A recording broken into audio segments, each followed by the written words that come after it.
दोस्तों, अगले दिन फिर से राजा भोज सिंहासन की ओर बढ़ने लगे तो 10वीं पुतली सुंदरावती ने उन्हें रोक दिया। उसने पूछा कि क्या आपके अंदर भी महाराजा विक्रमादित्य जैसी प्रजा प्रेम है, प्रजा के प्रति सेवा भाव है? इतना कहकर 10वीं पुतली ने एक किस्सा सुनाना शुरू किया।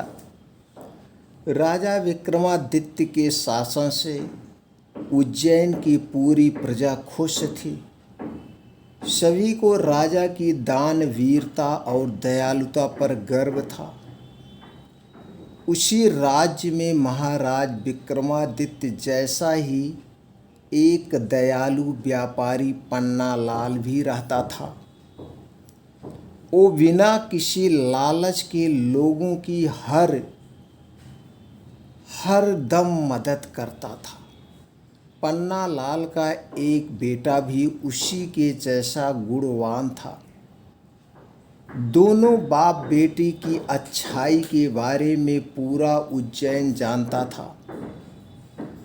कुछ समय बाद व्यापारी अपने बेटे की शादी के लिए लड़की ढूंढने लगा। तभी एक पंडित ने उन्हें बताया कि समुद्र के दूसरी ओर धनी राम नाम का एक व्यापारी रहता है, जो अपनी सुंदर और गुणवान बेटी के लिए लड़का ढूंढ रहा है। यदि आप कहें तो उनसे विवाह की बात कर सकता हूँ। यह सुनते ही पन्नालाल ने पंडित को खर्च के लिए मुद्राएं देकर उसे धनीराम व्यापारी के पास भेज दिया।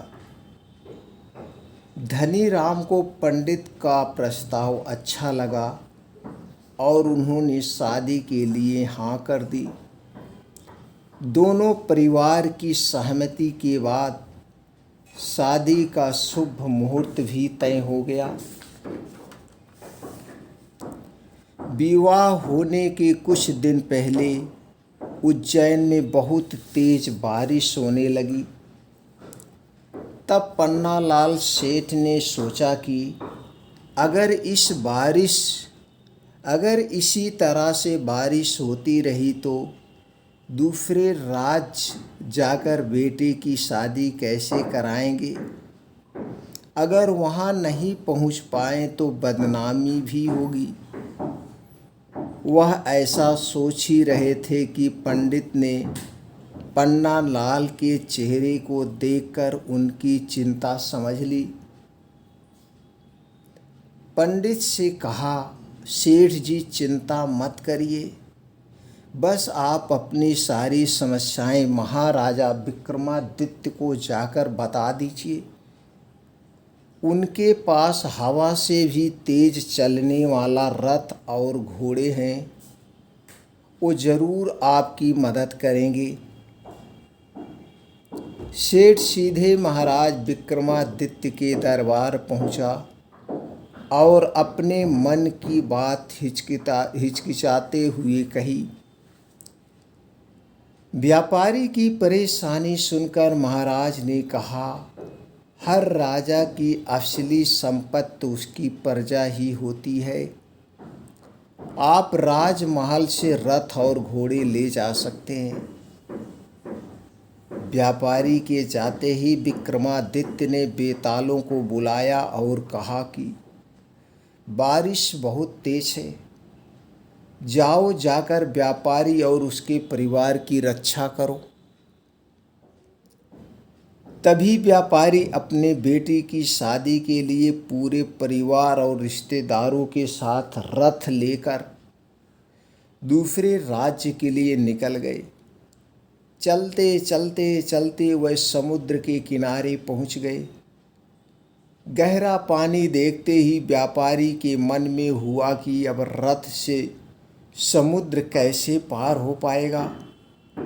पन्नालाल यह सोच ही रहा था कि देखते ही देखते रथ पानी पर दौड़ने लगा। व्यापारी व्यापारी समय रहते ही पूरे परिवार के साथ विवाह स्थल पर पहुंच गए और धूमधाम से बेटी की तैयारी मतलब शादी करके अपने नगर वापस आ गए। नगर पहुंचते ही सबसे पहले पन्नेलाल अपने बेटे और बहू को लेकर राजमहल पहुँचे और राजा से मुलाकात की। राजा ने उन्हें उन दोनों को आशीर्वाद देते हुए पन्नालाल को कहा कि आप रथ और घोड़े बच्चों को दे देना, ये सब मेरी तरफ से उनके लिए शादी का तोहफा है। इतनी कहानी सुनाकर 10वीं पुतली भी उड़ गई और राजा भोज महाराज विक्रमादित्य का प्रजा प्रेम का किस्सा सुनकर खुश हो गए। फिर राजा भोज दोबारा सिंहासन पर बैठने के लिए आगे बढ़े। तभी 11वीं पुतली सत्यवती सिंहासन से बाहर आई और राजा भोज को गद्दी पर बैठने से रोकते हुए कहा, हे राजन, मैं आपको राजा विक्रमादित्य का एक किस्सा सुनाऊंगी। अगर आपको लगता है कि आप भी उतने ही महान हैं तो इस सिंहासन पर बैठ जाना। इतना कहकर 16वीं पुतली सत्यवती ने कहानी सुनाना शुरू किया। उज्जैन शहर में राजा विक्रमादित्य के शासन काल में उनके न्याय और महानता की चर्चा दूर दूर तक थी। राजा ने अपने बड़े बड़े फैसले और सुझावों के लिए 9 लोगों की समिति बना रखी थी। इन लोगों से ही राजा विक्रमादित्य राजकाज संबंधित सुझाव भी लेते थे। एक बार धन संपत्ति को लेकर कुछ बात शुरू हुई, तभी पाताल लोक की बात भी सामने आई और एक जानकार ने पाताल लोक के राजा शेषनाग की तारीफ की। उन्होंने बताया कि उनके लोक में सारे सुख सुविधाएं हैं क्योंकि वह भगवान विष्णु के खास सेवकों में से एक हैं। शेषनाग का स्थान भगवान के बराबर माना गया है और जो भी उनके दर्शन करता है उसका जीवन धन्य हो जाता है। इतना सुनते ही राजा विक्रमादित्य ने पाताल लोक जाकर उनसे मिलने का मन बना लिया। तभी राजा विक्रमादित्य ने अपने बेतालों को याद किया और उनके साथ पाताल लोक पहुंच गए। वहाँ उन्होंने जानकारों की सारी बातों की सही से पाया। जो बातें उन तक पहुंचाई गई थी वो सारी बातें सही पाई गई। जब शेषनाग को राजा विक्रमादित्य के आने की खबर मिली तो वह उनसे मिलने पहुँचे। राजा विक्रमादित्य ने शेषनाग को नमस्ते करते हुए अपना नाम और पाताल लोक आने का कारण बताया। राजा विक्रमादित्य की बातें सुनकर और उनके व्यवहार से शेषनाग इतने खुश हुए कि राजा विक्रमादित्य को जाते जाते उपहार के तौर पर 4 चमत्कारी रत्न दिए। चारों रत्नों की अपनी अपनी खूबी थी। पहले रत्न से मनचाहा धन, दूसरे रत्न से मनचाहे कपड़े और गहने, तीसरे रत्न से किसी भी तरह की पालकी, घोड़ा या रथ और चौथे रत्न से मान सम्मान मिल सकता था। रत्न मिलने के बाद राजा विक्रमादित्य ने शेषनाग को प्रणाम किया और अपने बेतालों के साथ राज्य लौट गए। चारों रत्न लेकर राजा विक्रमादित्य अपने राज्य में प्रवेश कर ही रहे थे कि रास्ते में उनकी मुलाकात एक ब्राह्मण से हुई।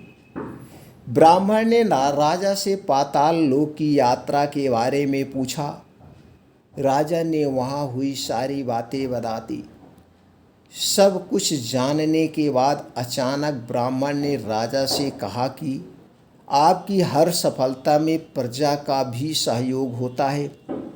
ब्राह्मण की इस बात को सुनते ही राजा विक्रमादित्य उनके मन की बात को समझ गए और तुरंत उन्होंने ब्राह्मण को अपनी इच्छा से एक रत्न लेने को कहा। यह देखकर ब्राह्मण थोड़ी उलझन में पड़ गए और उन्होंने कहा कि वो अपने परिवार के हर सदस्य की राय लेने के बाद ही रत्न लेंगे। राजा विक्रमादित्य उनकी बात मान गए। फिर ब्राह्मण अपने घर पहुँचे और अपने परिवार में पत्नी, बेटे और बेटी को सारी बातें बताई। तीनों ने ही 3 अलग अलग रत्न लेने की इच्छा जताई। ब्राह्मण की उलझन अब और बढ़ गई थी। परिवार वालों की बात सुनकर ब्राह्मण दोबारा राजा विक्रमादित्य के पास पहुँचे और उन्हें अपनी दुविधा बताई। ब्राह्मण की बातें सुनते ही राजा विक्रमादित्य ने हंसते हुए ब्राह्मण को 4 रत्न उपहार के रूप में दे दिए। इतना कहते ही 11वें पुतली सत्यवती ने कहा, क्या तुम भी इतने दानी हो? अगर तुम्हारा दिल भी राजा विक्रमादित्य जितना बड़ा है तो सिंहासन पर बैठ जाओ। अगर यह गुण तुम में नहीं है तो इस सिंहासन पर बैठने के लायक बनकर आओ। इतना कहकर 11वें पुतली सिंहासन से उड़ गई और एक बार फिर राजा भोज सिंहासन पर नहीं बैठ पाए। राजा भोज एक बार फिर सिंहासन पर बैठने की इच्छा लेकर राजमहल पहुँचे। इस बार सिंहासन से 12वीं पुतली विद्यावती बाहर निकली और राजा भोज को सिंहासन पर बैठने से रोक दिया। 12वीं पुतली विद्यावती ने राजा भोज से कहा, सिंहासन पर बैठने से पहले राजा विक्रमादित्य की यह कहानी सुन लो। इतना कहकर 12वीं पुतली ने विक्रमादित्य का किस्सा सुनाना शुरू किया। दोस्तों, अगले भाग में सुनते हैं 12वीं पुतली विद्यावती कौन सा किस्सा सुनाती है।